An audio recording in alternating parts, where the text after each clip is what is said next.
திருபுவனம் காவல் நிலையத்தில் விசாரணைக்கு அழைத்து செல்லப்பட்ட இளைஞர் உயிரிழந்த விவகாரத்தில் 6 காவலர்கள் பணியிடை நீக்கம் செய்யப்பட்டிருக்கிறார்கள்.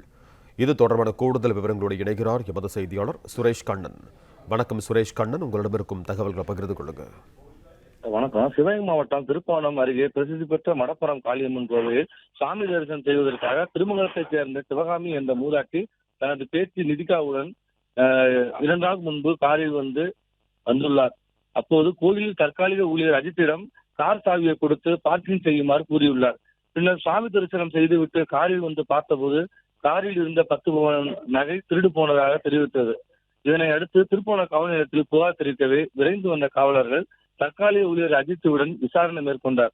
அஜித் குற்றத்தை ஒப்புக்கொள்ள மறுத்த நிலையில் போலீசார் விசாரணைக்காக வேனில் அஜித் உட்பட 5 பேரை அழைத்து சென்றனர் கூறப்படுகிறது. இந்நிலையில் போலீசார் விசாரணை அழைத்து சென்ற அஜித் உயிரிழந்ததாக தகவல் பரவியதை அடுத்து மடப்புறம் மற்றும் திருப்புவனத்தைச் சேர்ந்த அஜித் உறவினர்கள் திருப்புவனம் காவல் நிலையத்தில் குவிந்தனர். இதனால் அங்கு சிறிது நேரம் பரபரப்பு ஏற்பட்டது. இந்நிலையில் காவல் நிலையத்தில் பணிபுரிந்த குற்றப்பிரிவு தனிப்படை காவலர்கள் 6 பேர் பணியிட நீக்கம் செய்து மாவட்ட எஸ்பி ஆசித் ராவ் உத்தரவிட்டார். மேலும் வெளிப்படையான விசாரணை நடத்தவும் உத்தரவிடப்பட்டது.